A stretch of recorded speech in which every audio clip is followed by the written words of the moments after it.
Good morning once again to everybody.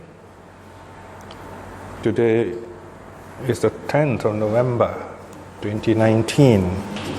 So we're just a little over 1 month from the year 2020. It's a very interesting, going to be a good year, I hope, especially with better world leaders. So to build up this good marriage, let us study chapter 10 of SD 48. SD 48.10 is one of my favorite suttas. It's an early sutta. It's about the 3 sides. There's another Yama Sutta which talks about 5 sides. The rule of thumb in sutta study is that when the number is smaller, it tends to be earlier. From the simpler, we go on to the more difficult. When we talk about religion, any religion, there are always 2 parts we must consider. In fact, even in daily life, when someone talks to us or when we talk, we tend to use 2 kinds of languages, 2 kinds of ways of communication. One, we usually use what's called the story. Okay, that's one, and we all love stories. Stories are based on facts, but it's how you present the facts, how you talk about the facts, what is your purpose behind telling those stories. And it is not possible for us to tell everything through stories, because stories always represent something else. What do stories represent? They represent reality, right? So you have realities, you have events, and you have stories. Okay, something happened to us, or the same thing happened to 10 people, then you have 10 different stories. Or sometimes the one event happens to one person, this one person can tell it in 10 different ways to 10 different kinds of audiences, right? So stories are ways of looking at an event, something that has happened. Okay, in philosophy, linguistics, scientific study of languages, the scholars often talk of what's called truth statements or simply statements and events, or what actually happened, right? So you have 2 things. And the wiser scholars always remind us the statement is not the state.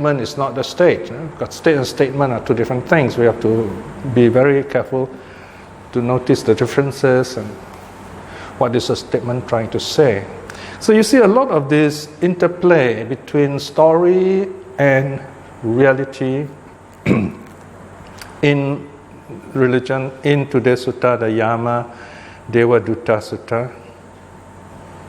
If you look at the title on page 192, you will see Yama is bracketed. Notice the word Yama there's no macron over the first vowel R. It's just a normal, short, single count vowel. Okay? Yama. Okay? Not Yama. Okay? Yama refers to part of the day, Yama. It's also one of the higher heavens. This Yama is one of those very interesting figures who we can call him simply the Lord of the Underworld, if you like. But we can't stop there, because when you say Lord of the Underworld, we have lots of ideas about the King of Hell, for example. When the King of Hell migrated to China, he became a different kind of Yama. Okay, Yan Lo Wang is different from King Yama, right? Because Yan Lo Wang became very Chinese. Okay.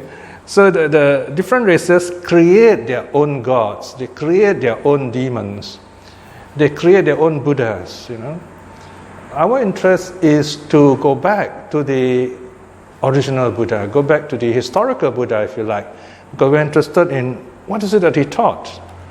Now, although the Buddha was born Indian, he ceased to be Indian when he got enlightened. He spoke a kind of global language, universal language, a language of truth and language of timelessness. So that made the Buddha very special, a kind of someone who managed to rise beyond time and space to give us this timeless truth. Okay? But once Buddhism starts spreading to different countries, the rise of Buddhism is always connected with state adoption or state patronage, we say. For example, when Buddhism went to China, when the emperor decides to adopt Buddhism, it became a very powerful religion. When it went to Korea, the kings there also adopted it. In fact, the monks were used by the Tang Dynasty emperors as emissaries, because the monks were very well educated. The common people were not well educated. This is same even in Western situations. So the emperors would respect the monks, and they even sent these monks as ambassadors of culture, because the Chinese monks are not only represent Buddhism, they represent Chinese culture, which they brought to Japan. So Buddhism is a very important mechanism, a very important reality that, in a sense, brought culture, civilized East Asia, if you like. So you have this broad sphere of culture called the East Asian civilization, China-based. China, and of course, mostly Buddhism and Confucianism and Taoism. So you have China in the center, especially the Tang Dynasty. And by the way, Tang Dynasty language is Hokkien, the traditional Hokkien. So ancient Japanese is based on Hokkien, and this is a very interesting point, okay? And then Korea, Japan, and the other, like Vietnam also, these are all influenced by Chinese culture. So Buddhism became very Chinese, in other words. You don't see the Indian Buddha anymore in that sense. So if you study Chinese Buddhism and what's called early Buddhism, there are some very important differences. So of course it doesn't matter, it's up to you what you want to follow, you know. The important thing is, if you want to know the roots, you want to know where did all this come from, and then decide for yourself what's right, what's wrong, what's good, what's not good, you know. Then you got to go back to the roots. What did the Buddha really teach us? So we got to go back to what's called the historical Buddha. And this is my lifelong interest, because I began at the bottom. I began wanting to study everything about Buddhism. Whatever is Buddhism, I was very interested in it. Then I found, wow, too many, you know. It's like you have this huge big family of hundreds and nephews and nieces and uncles and aunts. I can't even remember their names. So after a while, you begin to, attract certain family members. You tend to be closer to some of them. And as you go up the pyramid of your family, you find there are fewer and fewer really close people to you. And those are the really important people. So over the years, I would say like 50 years, I took about 20 years to begin with Buddhism. Now I'm 70. So these 50 years, I went through lots of changes, evolution as a Buddhist. I must say I'm very happy to know more and more simpler and simpler Buddhism of the historical Buddha, as shown in this sutta. Okay. Now this sutta, so you got Yama, king of the underworld, lord of hell if you like, and then there is Devadutta. Now Deva we know means heavenly being, okay, or angel if you like, God. Just different words. Dutta simply means messenger. Okay? In Malay, Dutta can also mean ambassador, who is a messenger. A light-hearted definition of an ambassador is one who lies abroad for the good of the country. Okay? So, but the Dutta is different. The Dutta doesn't lie. This Dutta, he comes and presents reality to Prince Siddhartha. Seeing the first three sides, Prince Siddhartha was very unhappy, realized, wow, look at the world full of suffering. Then he saw the fourth side, which is the way out. We'll look at this in detail in a moment. Sutta has a thread. This teaching brings us right back to the Buddha's teaching, Buddha's time. And the Buddha's awakening also is connected with the previous Buddhas in the past. In all the Buddhas realized the same truth, if you like.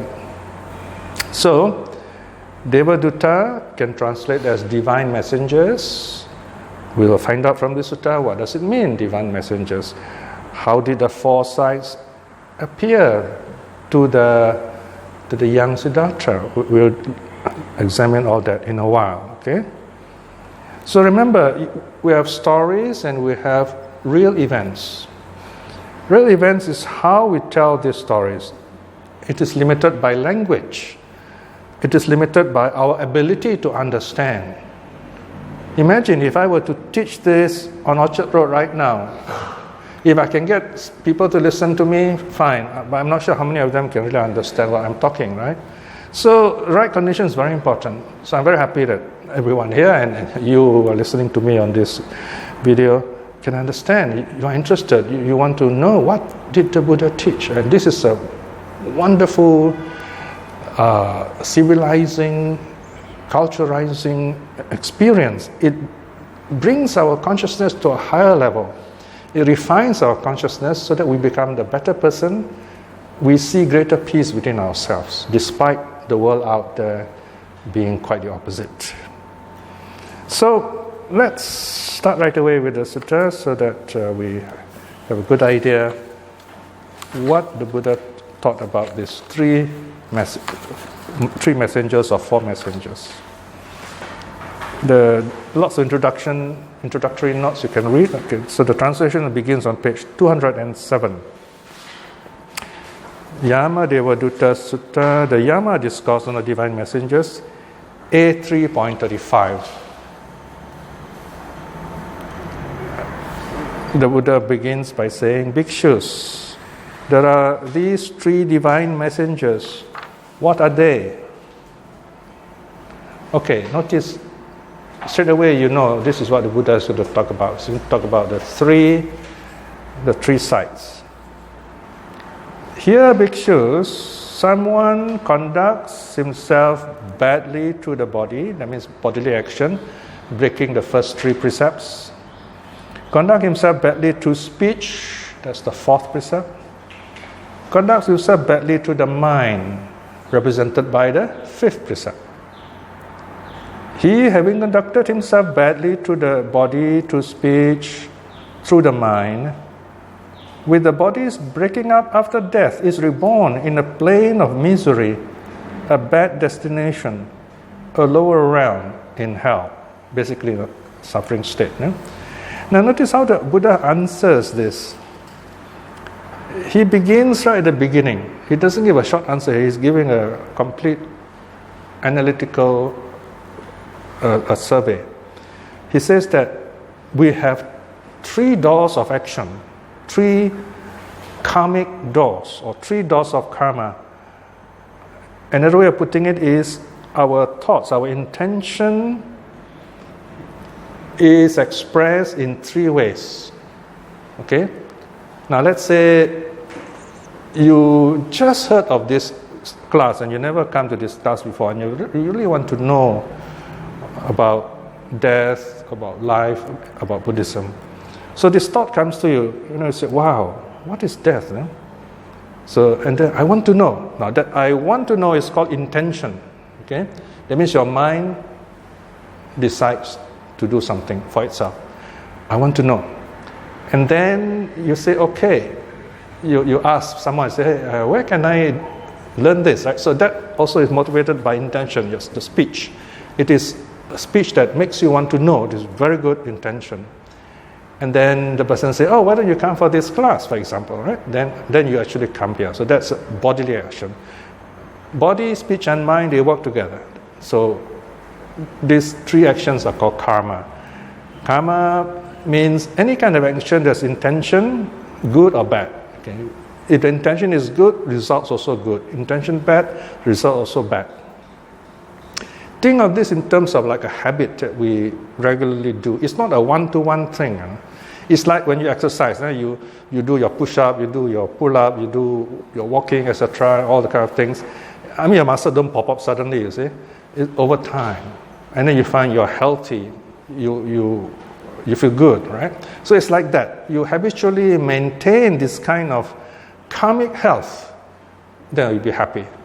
Even if you get into trouble, you find you quickly get out of it. And usually it's not your fault anyway, right? So you will get out of it, right? So that's karma. Section 2.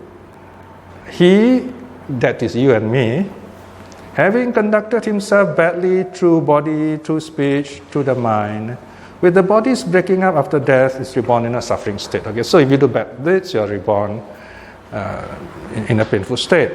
Now, of course, when you read this, you have the impression that, it happens only after death.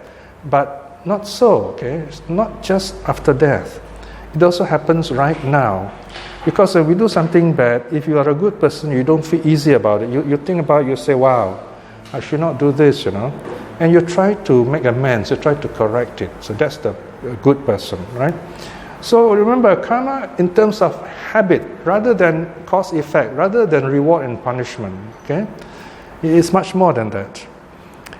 Here, this sutta tends to show us a bit of what is, in philosophy, we say a consequentialist idea of karma. In other words, you do bad things, and then this what happens to you, you land in hell, and all these hell wardens are there, King Yama is going to question you. This is a story, okay? Now, where does this story happen? It happens in our minds, okay? So the Buddha is using this story to show us that when we do a bad thing, this process follows us. And then we're also caught in a suffering state, which is described in very great detail here, right? I'll explain that in a while, okay, when we come to it. So, the Buddha is telling us a story how karma works. All right, so the Buddha says the bad guys are reborn in hell. Now, starting from the first divine messenger, the Buddha is telling us we see all these things in our daily life, all right? In other words, the divine messengers are coming to warn us, be careful, don't get caught up in bad karma because you will suffer if you do that, right? So these are the three messengers. So the first divine messengers, who is he?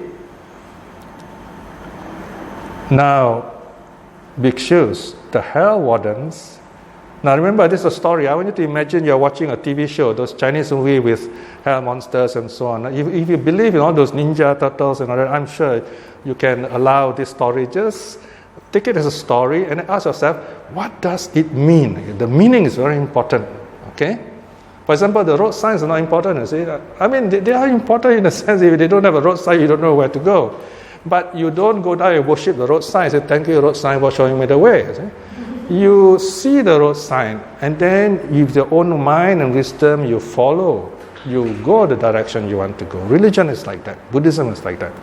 So, hell wardens, okay, take it as a story. There's this horrible-looking hell warden, okay? So, you see, the Chinese are very good in creating all these stories. You got one with a long tongue, What's the other one? They'll wear rather awkward hats, And so they come around, and I don't know, they only appeal to the Chinese, I think, because the Europeans don't have such stories. So every culture have got their own hell beings, all right? So this one thing, if you're intelligent, you ask, how come you don't have European hell beings, right? Because these are all stories which the ancient wise people teach us how to be good, basically. Stories have meaning. So we must ask, what's the meaning? Now, bhikshus, the hell wardens, seize such a being by both arms and present him to King Yama, saying, Sire, Your Majesty, this man has ill-treated his mother, ill-treated his father, ill-treated recluses, ill-treated Brahmins. These are good holy people. He has no respect for the elders of his clan. Let the king order his punishment. Okay, so this is what the hell beings, that's their job, okay? So they bring this guy who's dead. Now, of course, you got to imagine this guy is dead, So who is this really that this hell being is bringing, Is it a body? Is it not a body? So these are things we don't know yet, okay? I would rather, let's put it this way. I have seen this movie when I was a kid. My mother used to bring me along and watch all those Hokkien movies, Chinese movies, And so this poor man or woman is brought before Yama, dragged, and then Yama asked him. So it's like he's a real guy, you see. But we know he's not a real guy. He's already dead, you see. He's buried. at home on earth. So let's just assume it is his consciousness. But if you say, and then his consciousness came, and then King Yama talked to his consciousness, it doesn't sound that right? So in the story, you actually personalize all these things. That's what makes the story interesting. So this person is us, interviewed by King Yama, because he's brought to this new realm. Then bhikshus, King Yama questions, interrogate, cross-questions him about the first divine messenger. Notice this is what King Yama does. He questions us when we die, if we happen to go to see him now. He said, then King Yama says, my good man, did you not see the first divine messenger appear amongst humans? And then the man says, I did not. Bante, he calls him Bante. Bante means sir, okay? Then King Yama explained, what is the first divine messenger?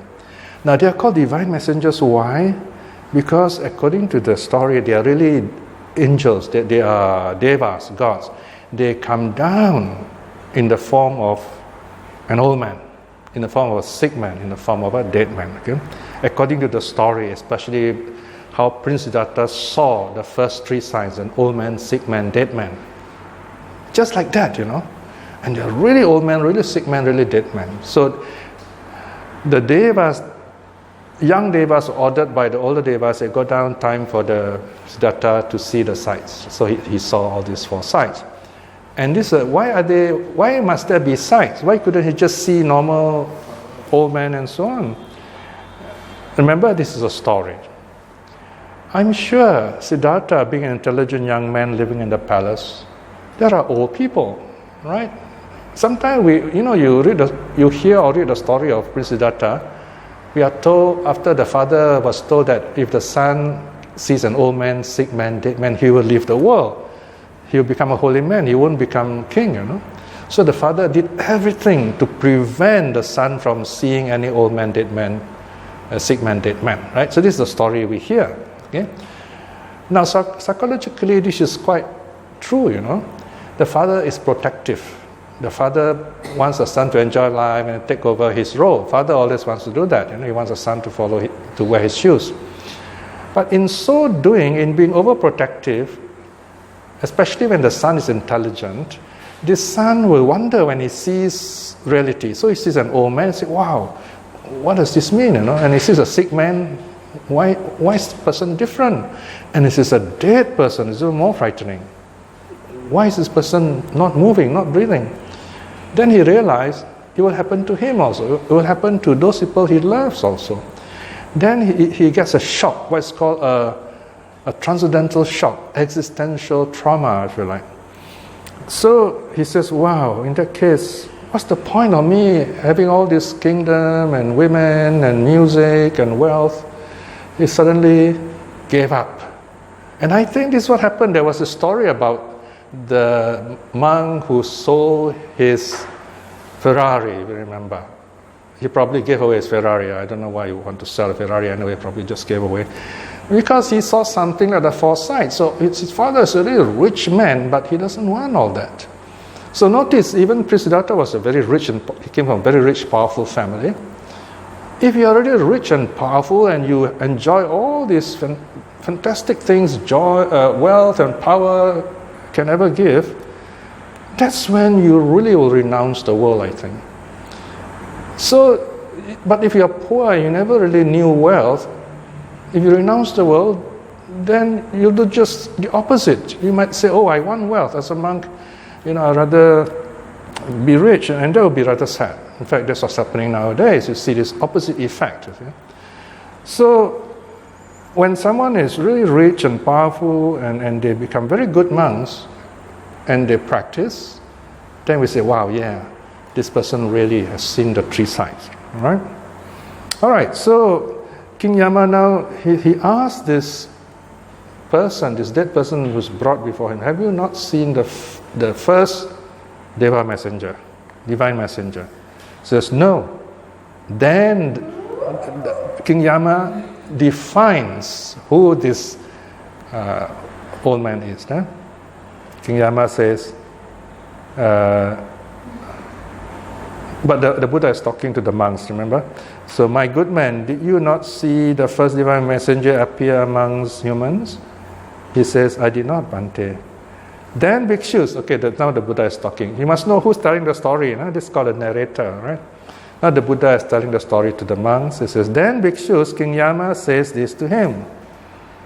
My good man, have you never seen amongst humans an old man or old woman, 80, 90 or 100 years old, crooked as a rafter? Rafter is the beam in the top of the house, crooked. Bent double, leaning on the stick, trembling as he goes, wretched, looking terrible. Youth long gone, with broken teeth, with grey hair, with scanty hair, or bald-headed, with blotches all over the body. Right? So now this man says, oh yeah, I've seen this, okay? So notice here, when Yama says, first Devaduta, technical term, so the man says, I don't know, because he never attends Sutta class, he doesn't know what Devaduta is. So then King Yama says, okay, let me define who is a Devaduta. This is very beautiful GP English. You reflect on this old age. This is what will become one day. I'm still not very good in acting this yet, but I'm practicing, okay? So I'm not even started I've started with 80 years old, okay? Oh, am I? No, sorry, I'm 70, right? All right, so 10 more years to go. Maybe you should put 70, 80 or 90 years old, okay? Anyway, you know what this means. It is no ordinary person. Someone really old. In other words, this power of youth is gone. All right? And this is one of the first things that we are really intoxicated with. We want to look young, be young. That's why there are beauty parlors. We want to pull back our skin and look pretty and handsome with makeup and so on, right? Okay. Then, King Yama continues, section 6. Then bhikshus, King Yama says this to him. My good man, did it ever occur to you, an intelligent and mature man, I too am subject to decay or old age. I am not free from decay. Surely I had better do good through body, speech and mind. And then the man says, I was unable to, Bhante, I was negligent. Right? I was careless. I didn't practice. Right? Now notice here, the Buddha says, you are an intelligent person, right? An intelligent person will say, what about a foolish person? Would a foolish person appear before King Yama also? Of course he would too, right? But probably Yama will talk in a different way. Here, the story appeals to us as intelligent person. The Buddha is saying we can think for ourselves. So the Buddha is telling us this story. If you forget all that you have heard just now, just remember the one line, section 6, which is bold, and I too am subject to decay. You see an old man in the street next time, then you say, oh, I'll be like that too. Very calmly, clearly you say to yourself that. Just like that. Not out of any kind of anger or hatred, but just saying, I will one day be like that too. It's a reminder to yourself. Okay?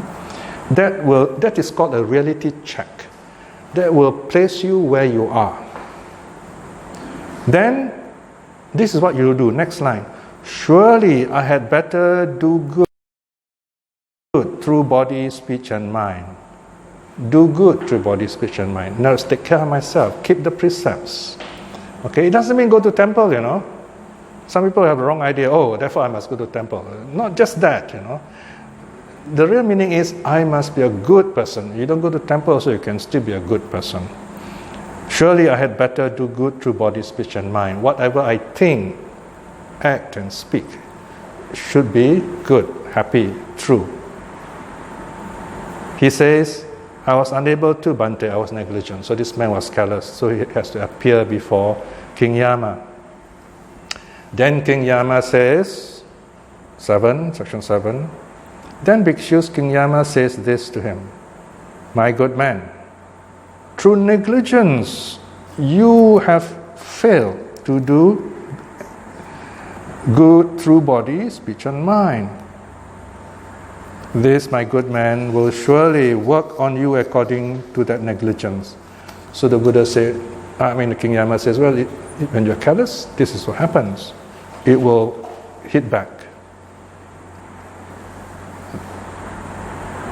The bad deed was not done by your mother, nor by your father, nor by your brother, nor by your sister, nor by your friends and companions, nor by your kinsmen and relatives, nor by recluses and Brahmins, nor by the gods. This bad deed was done by you yourself, and you yourself will feel its result. So there you are. This is very important.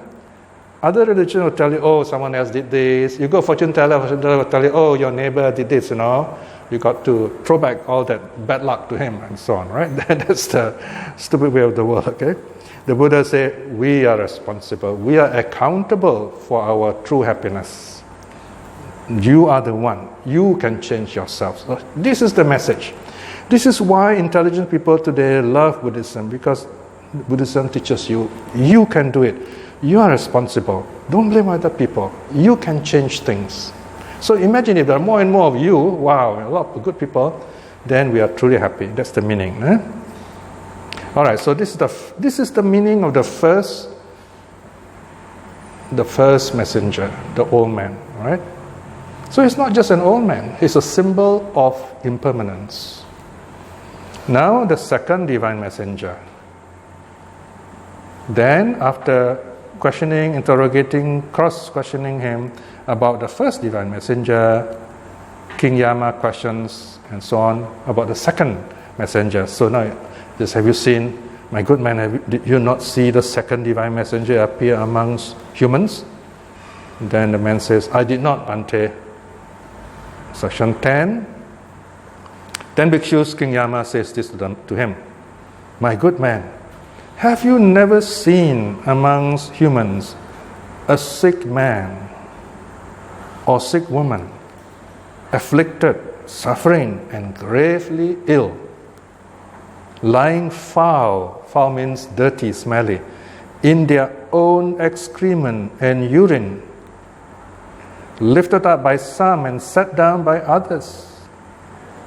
He says, yes, I've seen, Bhante. Right? So when King Yama says second divine messenger, I say, no, never heard of it. They say, okay, have you seen this person is very sick? So, oh yes, I have. So notice here the progress. First King Yama asks, have you seen this? Then the man said, okay, yes, I've seen this sick man. So King Yama is like, here he takes over the Buddha's role as a teacher. He's teaching us, He said, okay, this man has seen a sick person. This is how a sick person is like. Okay? 11. Then, okay, this is the lesson, all right? Then Bhikshu, King Yama says to him, my good man, did it never occur to you, an intelligent and mature man, I too am subject to disease. I will get sick. I am not free from disease. Surely I had better do good through body, speech, and mind. Right, so there you are. When we discover that, oh, I also will get sick, it doesn't mean you go and see fortune teller or throw your bad luck. It's not like that. You must ask yourself, how can I understand what is health? How can I be healthy? But the man says, I was unable to, Bhante. I was negligent. I was careless. So there you are. I hope all this will motivate more people to study suttas. I've been trying to tell you all. So here you are. The suttas are telling us this man says negligent is going to appear for King Yama. Then King Yama, this is the third part. The third part, King Yama says, you are responsible. Okay? 12. Then Bhikshus King Yama says, my good man, through negligence, through laziness, right? You have failed to do good through body, speech, and mind. This, my good man, will surely work on you according to that negligence. This bad was not done by your mother, your father, not done by anyone else, not even done by the gods. Don't blame the gods. Yeah? Don't blame good luck, bad luck. Okay? You yourself. This bad deed was done by you yourself, and you yourself will feel its results. So this is the second messenger. Notice it's a messenger. Okay, so teaching us. So next time we are suffering, don't talk about good luck, bad luck. Ask yourself, what do I learn from this? This is Yama's messenger. Yama messenger has come. When you fall sick, you say, wow, okay, Yama messenger is here. What do I learn? Read the message carefully. Huh? Okay, now the third divine messenger. This is the last one in this sutta. Section 14. Then after questioning him about the second divine messenger, King Yama questions, etc., him about the third divine messenger. My good man, did you not see the third divine messenger appear amongst humans? And the man says, I did not, Bhante. Then King Yama describes. He says, okay, this time not very long, just a short few lines only. 15. Then Bhikshu King Yama says this to him. My good man, have you never seen amongst humans a dead man or a dead woman? Dead for a day, dead for 2 days, dead for 3 days, bloated up, livid and oozing with impurities. He says, oh yes, I've seen Bhante. Right? Now in India, yes, you can see all this, those days, because sometimes they're so poor, they'll just leave the body at what's called a charnel ground. A charnel ground is an open place where the body is left to rot, and then animals will come and eat the body. So sometimes monks will go there and then reflect on the different stages of body decomposition. So it's very real to them. They can see all this. But for us today, death is another social event. We go meet old friends, chit chat, pretend to look sad, and then eat something nice and go back and say, wow, this man has a good funeral, and that's all. Yeah, maybe we go to the coffin and look, oh, there's my friend, it's good he's dead now, my rival is gone, something like that, right? So we actually enjoy death nowadays, unless it's a really close friend, relative. We say, wow, we reflect, this someone I love so much is gone now. Then you feel the reality of it, right? You begin to wonder what life is. So this is a reflection on death. Right? So in the next part, King Yama, so the same stages apply. So section 16, King Yama wants us to reflect that what you see out there will also happen to you here. Second line, my good man. Section 16, second line. My good man, did it never occur to you, an intelligent, mature man, I too am subject to death. I am not free from death. Surely I had better do good through body, speech, and mind. All right? So, then, of course, this part is the question. Then the further down, the King Yama says, you yourself have done, you are responsible for all this action. You will face all this action yourself. No one else will face this. Right? So don't blame others. In other words, remember this, reflect on this. We all will grow old, we all will fall sick, we will die. These are very certain. That's why you find the best businesses in the world often are based on these three things. You want to really succeed in life, start any business, teach people how to look young, teach them how to be healthy, teach them, undertaking is another job that will never go out of business. Okay?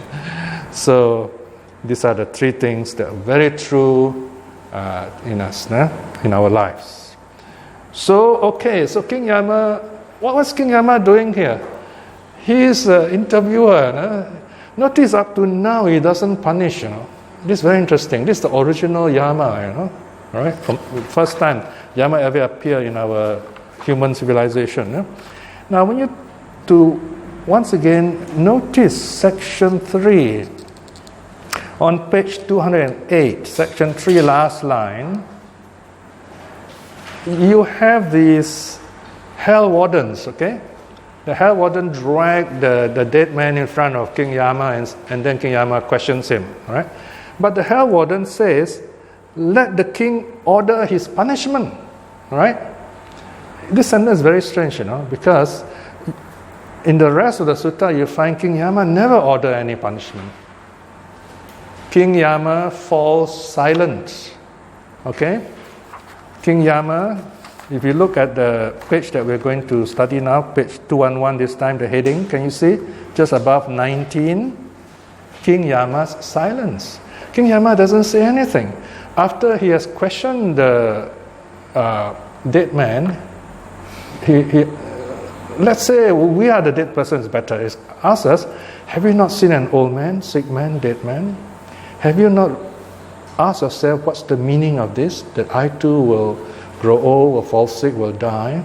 That I should do lots of good deeds so that I don't suffer. That's what you should be doing, right? And this is Yama's job. See, so this is the original job of King Yama, according to the Buddha. He doesn't punish anyone.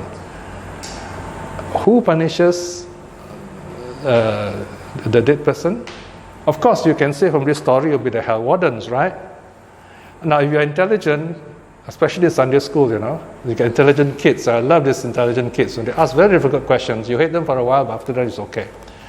They say, teacher, okay, what about these hell wardens? What about his karma, their karma? I mean, they punish all these beings, don't they also have bad karma, right? These are the big problems, which the ancient teachers were scratching their hairless heads, So they say, oh dear, how do we solve this problem?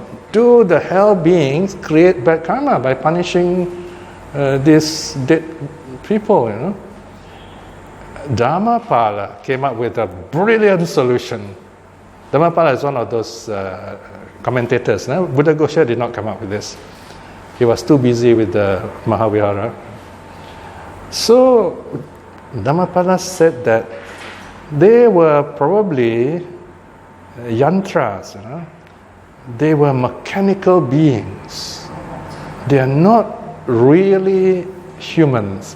It's amazing in that age, about 500 to 1,000 years after the Buddha, that someone like him can come up with this idea that these hell beings were actually mechanical beings. What is the modern word for that? Robots, you see? He said they probably are robots. So we are punished by machines, I mean, this is scribble if you read fiction, science fiction. But there's a better answer than this. I don't know why these great commentators did not mention this. The simple answer is we are punished by our own karma, you see? Karma. So remember I told you at the start of this study, stories, reality. These are stories, you see? So there are really no hell beings. But suffering is real, You see a lot of modern Buddhists, even monks and nuns, they're very clever, they got PhDs, They don't believe anything the Buddha teach, and the important things. For example, I don't know how many of them really believe in karma, Because if they believe in karma, they'll keep the precepts well. They will keep the Vinaya well, you see. Right? So, if you don't, then this karma will act on you, you see.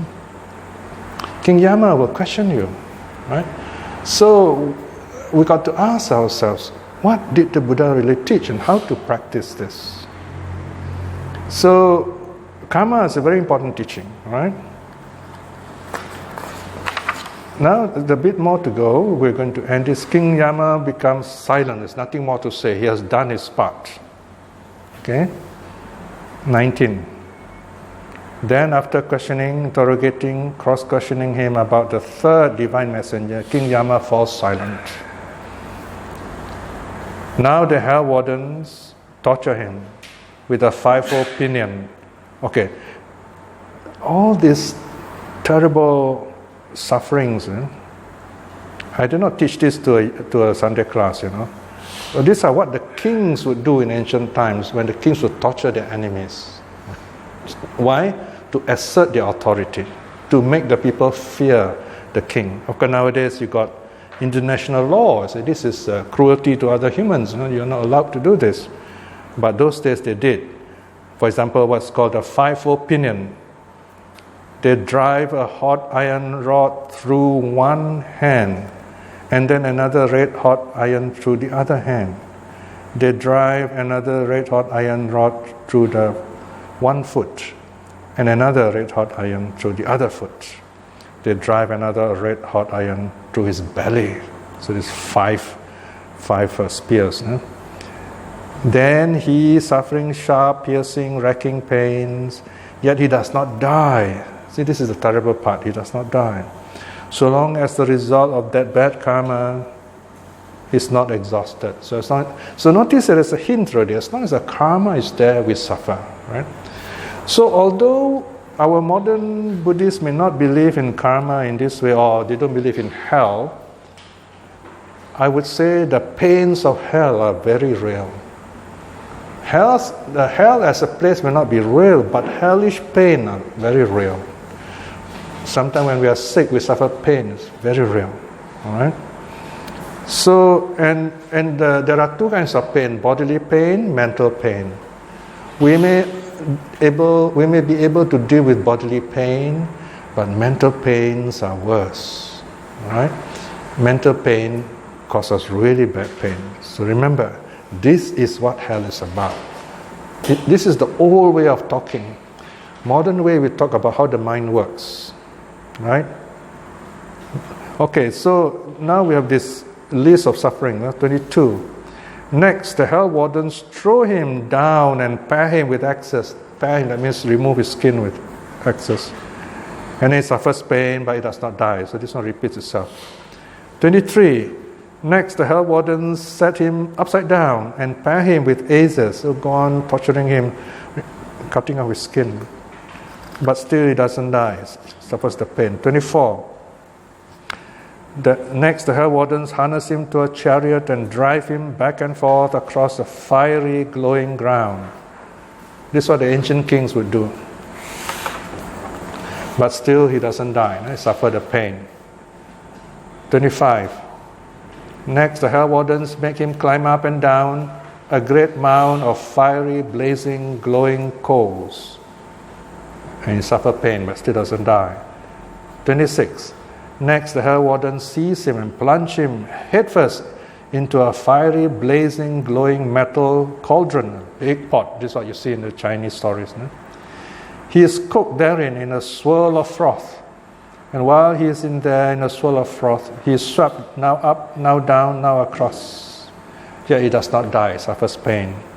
Now this is the simplest, oldest story of this you have. Very simple, just a few lines. Later on, in the commentaries, you find this story become more dramatic, For example, in the Dhammapada stories, this cauldron, these pots are huge, You can say as big as our national stadium, if you like. Still not really that big, And there is all these hell beings are boiled inside. And it took long time, like an eon just to go one cycle. Can you imagine? So the story went that this hell being, they're trying to communicate to their relatives on earth not to suffer, and not to do bad deeds, So they want to say something, so they can only say it when they come up to the surface, you see. So when they come up to the surface, they manage to come out of the water, they say do, They want to say dukkha, but couldn't, they just say one syllable and they do, and they came down again. And then after that, one more round, long time passed, they managed to come up again, they say no, So nati, that means don't do, but I only can say one syllable. And then they go one round again, and then third round is na, do, sa, na, so, only 4 syllables. So this person, this king, I think, he heard these 4 syllables, then he says, I don't understand, what do they mean? Then the Buddha explained the meaning, similar to the story here. So you find all these stories become more and more amazing as time passes. No? But this is the original, very simple story on the, you can say, dramatization of karma. All right, so now there is a great hall. Now, if you like great halls, you think nice big halls are wonderful. Next time you go to all these temples with big halls, reflect on this, all right? The great hall. 27. Next, the hell wardens throw him down into the great hall. Now, as regards that great hall, bhikshus, it has 4 corners and 4 doors, one on each side, equally proportioned, walled up all around with iron. Notice iron is mentioned again and again because of the Iron Age, you see. And iron is very important those days. And shut in with an iron roof. Iron, that means solid. All right? Today we would say nuclear power, something like that. All right? Its floor is made of iron, glowing with burning heat, spreading all around 100 leagues. 1 league is about 7 miles. So can you imagine 700 miles staying there all the time? So we're talking like a desert, a suffering place. No? It occurred in the past. Okay, so now the description of the house ends here. Okay, now the Buddha comes back to the story of King Yama. Now this part I love very much because this is called the relief. This is to show how compassionate the Buddha is, how compassionate King Yama is. Okay, 28. It occurred in the past, bhikshus, that King Yama thought, it's said that, sir, those amongst humans who do bad, unwholesome deeds indeed have all these diverse kinds of tortures inflicted on them. Oh, that I might attain the human state, that a Tathagata Chinese is Rulai, okay, does come, the Buddha, that a Buddha worthy and fully self-awakened might appear amongst humans, that I may wait on that Blessed One. I will serve, take care of the Buddha, that the Blessed One might teach me the Dharma. Okay, so he wants to be follow the Buddha, and that I may come to understand the Blessed One's Dharma. Right? So notice, in the early Buddhist story, even King Yama also is affected by his job, you see. Right? Being King Yama is a job because there are many King Yamas one after another, Nothing is permanent. Right? So, can you imagine? I want you to imagine this for a while. The suttas don't tell us this directly. If you are King Yama, sitting there on your high chair, and the Chinese, they got this thing to bang the desk with, say, okay, case ended, bang, all right? So, how many people do you think he has to question in one day? How many people die in the world in one day? Quite a lot, Let's say conservatively 1 million. Can you imagine he has to talk to 1 million people every day and he has to go through this sutta for every person, ask all these questions to every person. You know how boring it can be? You go psycho after a while, you do that. You keep repeating those things. So King Yama was not very happy. He said, wow. So that's a very interesting question. Is King Yama really happy? Definitely he's not, is it? But yet he's not. Well, this is the big question. I just put big question mark. I have no answer for this, okay? That King Yama is doing a very difficult, very unhappy job. So he realized that, this is terrible. Look at all these people, they are doing all these bad things and now they're suffering. I don't like this job. If only I meet the Buddha, I will get out of samsara. I won't become Yama anymore. Okay? I won't have to deal with all this suffering. So he also takes the aspiration. He wants to be a follower of the Buddha, become enlightened, and get out of this game of suffering and joy. All right? 30. Bhikshus, I tell you not as something I've heard from another recluse or Brahmin. I tell you this is something I've actually known for myself, seen for myself, discovered for myself. Okay, this one is to authenticate this, you see. Because you know why? Because sometimes you tell these stories to people, they say, Piya Tan said all these are stories, not real. So they will simply dismiss it and say, not true, just stories. So this is the authenticating verse. The Buddha is saying, don't take it like that. This is real. This if you say hell does not exist, fine, but the suffering is real. Okay? And then the sutta closes with 4 verses. Though warned by the divine messengers, human beings are still negligent, still lazy, still careless. Long do they grieve as men fallen into lowly crowds, inferior worlds, right? So if you follow the crowd, you simply follow what your friends tell you, you simply follow what advertisement tell you to do, you're going to suffer. Don't follow the crowd. In Buddhism, there is often the distinction between the crowd and the individual. Don't be afraid to think for yourself. The crowd is always wrong. Okay? So, I mean, you just look at Hong Kong, what's happening now. Everybody is destroying their own city. It's very sad, you see. Right? So you follow the crowd, a lot of distractions. I mean, what you should do is maybe produce some really good politicians, and solve things properly. It will take time, The important thing is Hong Kong is free. Hong Kong was with the British for hundreds of years. Now it's back to China. So we still have the colonial mind, you see. So we've got to get out of that, right? Then we should preserve our city that we love, shouldn't we, right? So anyway, don't follow the crowd, basically. Think for yourself. And then do what is right. People may not follow you, but one day they will say, yes, you're right, and they will follow your ideas. When warned by the divine messengers, the good people at peace here are not heedless, but practice well the noble Dharma. Right? The good people listen carefully. Good people like yourself, you say, yes, I better think about this. Seeing danger in clinging for the birth and death it brings, by not clinging, they are freed through the end of birth and death. Okay? So basically, by letting things come, letting things go. Always reflect on your breath. The breath is your most precious, the precious thing that you have, right? Breath gives you life. But even your breath, you take in, you must give back. You take in, you must give back. Even your breath, you don't own it. You take in, you must give back. Nothing in this world we own, really. See? So the idea is to live happily right now in the present. What can I do now to be happy, to make my family happy, make my society happy, make others happy, and live together happily? Something like that, yeah?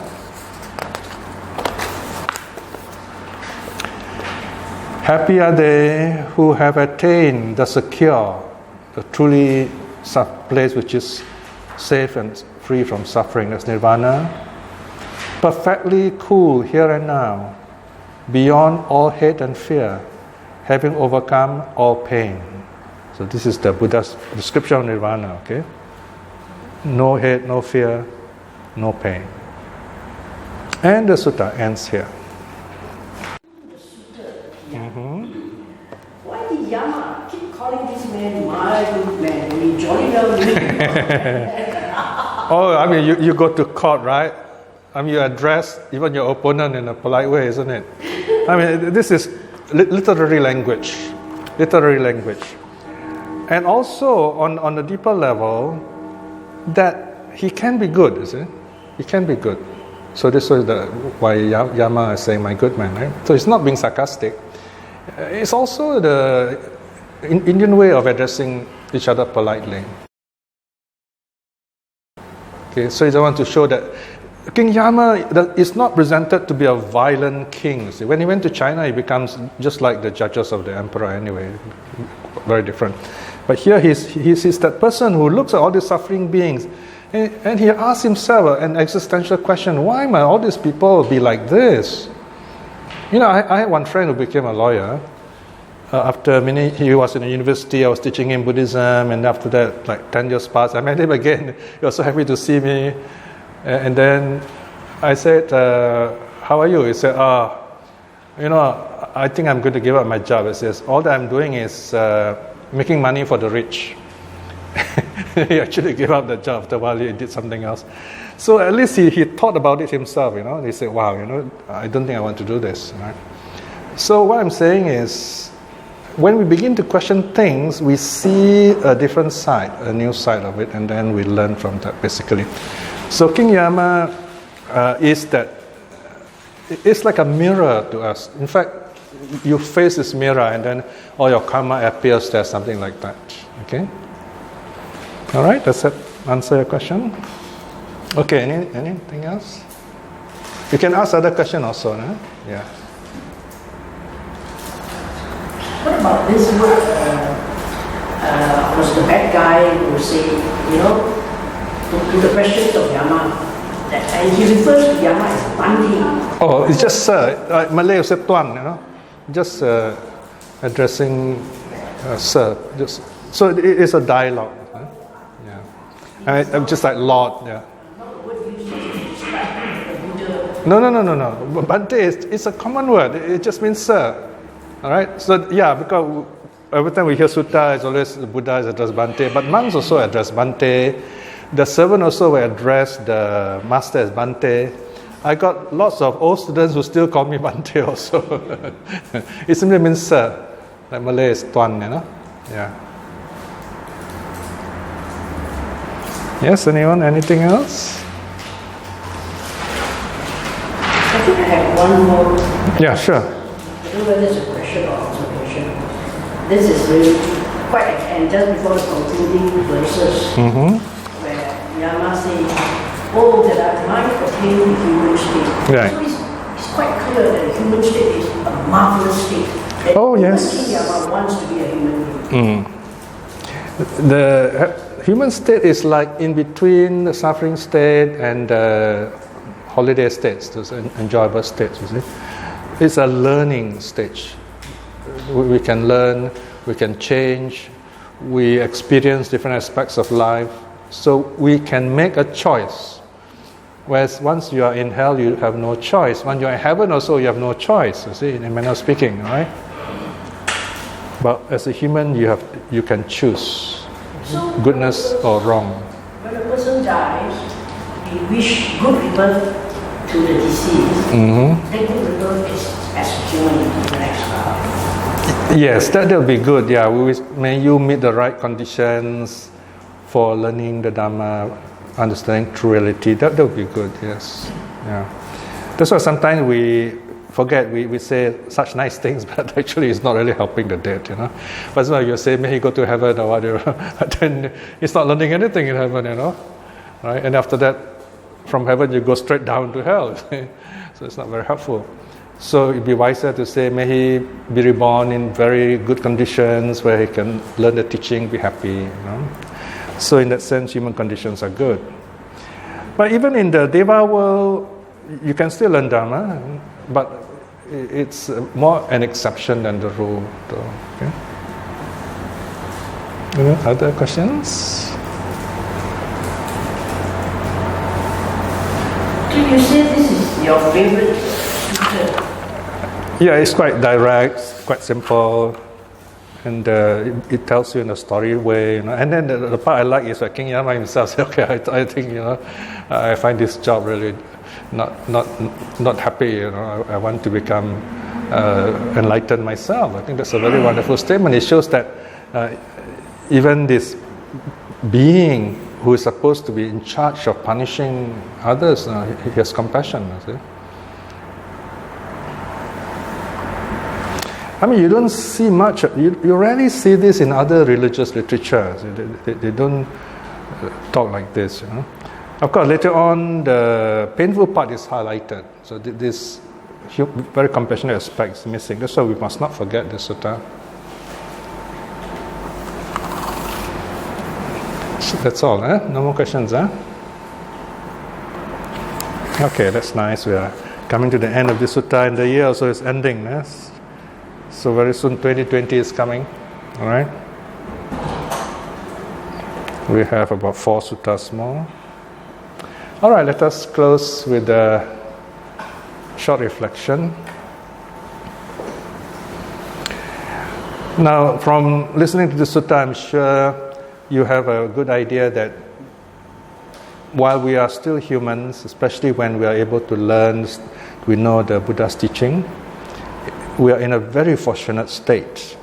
Remember, many of us have human bodies, but we do not have a human heart. We are not yet human, or we are rarely human.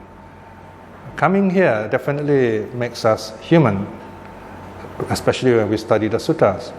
Even at home, when we meditate, when we study the suttas, we attain a human state. When we are kind to people, when we keep the precepts, we are also going back, or we are assuming the human state. That is why the precepts are very important. But when you go higher, doing loving kindness and so on, then those are divine states. Those are even higher than human states because you're truly happy.